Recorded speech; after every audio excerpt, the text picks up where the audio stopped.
Hello everyone, this is David Arroyo and I am back for the third and final video of the making of this comic book page, which is basically a test page. It doesn't belong to any particular project.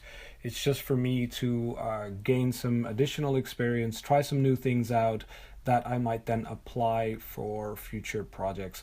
Now there's a bit of a surprise because we're going to focus on the third panel or the third strip, and as you've noticed, it doesn't look the same as you just saw in the page, and that has a lot to do with the fact that like with everything, you try certain things out, and I actually wanted to include that in this video. So I wanted to show you guys that I don't always get it right, obviously. I try things out, sometimes they work, sometimes they don't.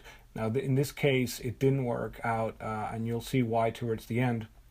But I did want to share it because it's still part of the creation process, it's still part of the drawing process, and I just think it's important for you guys to see that. So how much time did I lose by doing this? Well, I think I wasted about an additional 2 hours and a half. Maybe it took me maybe 2 hours and a half to do this. Now it's never really wasted because you still learn. Just like with everything, when I'm storyboarding a film, it's the same. Most of the time the shots that I send to the director or producer or whoever is in charge of the project at the time, most of them, they get approved, but not all of them. There's been a whole bunch that I had to either redo, or sometimes they still look great but they just have to be redone because the script has been rewritten, or it's just part of the job. And no matter what field you're going to work, whether it's comics or films or concept art or storyboarding, whatever it is, you just have to understand that there is quite some work that just gets thrown away or gets redone. So I thought it was interesting to share that with you anyways on this video. So this was the first attempt. I wanted to try something with a camera looking up at the characters, kind of like in, for those of you that have watched The Matrix Reloaded, there's a moment where Neo gets approached by these Agent Smiths, a whole bunch of them, and they get this, they get into this fight, and the camera was floating above air, and it was a cool shot in the film. And I don't know, somehow I thought that might work for this page. And as I progressed, I realized that it didn't really. Also, the thing that made it, more difficult to realize that is because, again, I split this page up in 3 sections so that you can see it easier on YouTube, because I was working in Procreate, and Procreate doesn't zoom in or out when you're working on a page. It just stays static.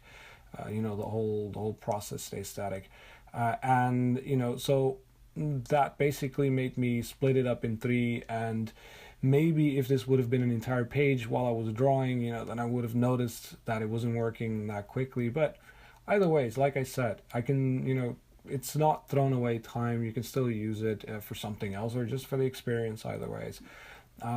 So as I was going on here, more towards the end, I really started noticing okay, this is most likely not going to work. I mean, you can see it here as one page, fully inked, and it just looked different. I thought, okay, that last panel has to change. So eventually this is what it ended up being when you look at it in ink, and that brings us to the final panel basically.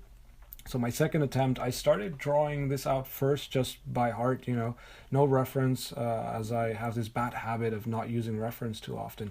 And then we see this all of a sudden. So this is basically an image that I imported from Clip Studio Paint. So I went into Clip Studio Paint on the iMac, and in Clip Studio Paint you can modify these posing 3D characters. You can pose them and stuff. You can change the camera and stuff to give a bit of an idea. And I thought, I don't want to waste more time. I've already wasted 2 hours and a half. Could I have come up with this pose without reference? Maybe, maybe not. Sometimes you do really need help, and I'm telling you, reference just helps so much. So I went into Clip Studio Paint and I just posed the characters the way I wanted, put the camera behind them, and then import them back into Procreate. So normally I would do the whole process in Clip Studio Paint, but again, for demonstration purposes, because I was already working in Procreate, we end up with this basically.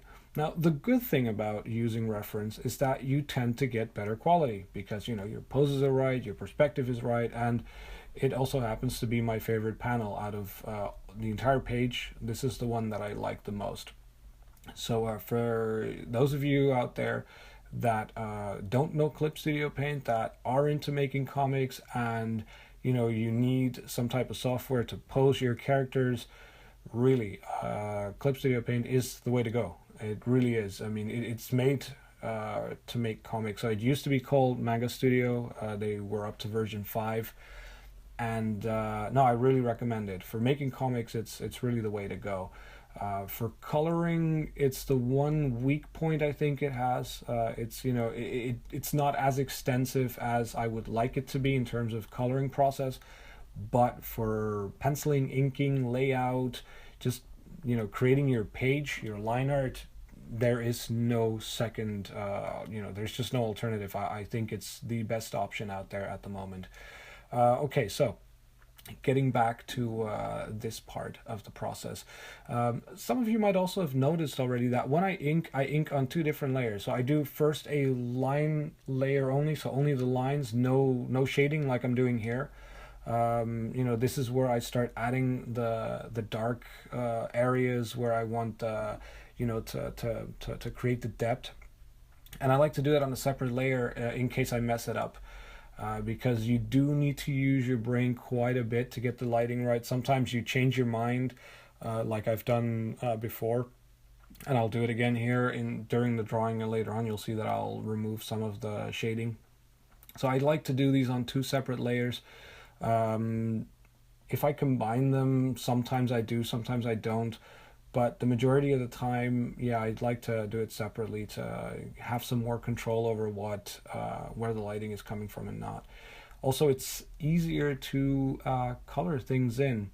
So, for example, in Procreate, you have this very cool feature where you can just drop a color while using a reference layer to color, for example, this protagonist's arm who's holding a sword. So his arm, I can color that straight in like a bucket by just using one layer as a reference, which would be the inking layer, and the other layer would be the color layer, where you just use it as if you're yeah, like a bucket tool in Photoshop or any other one.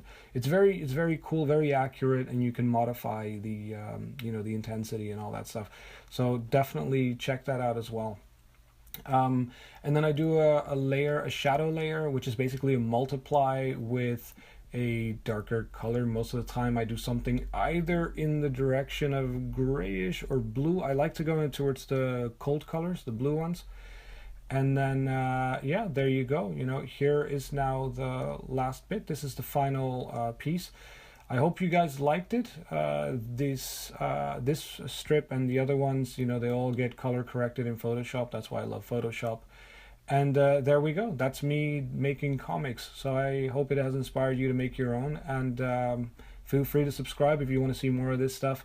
Thank you for stopping by, guys, and see you guys soon.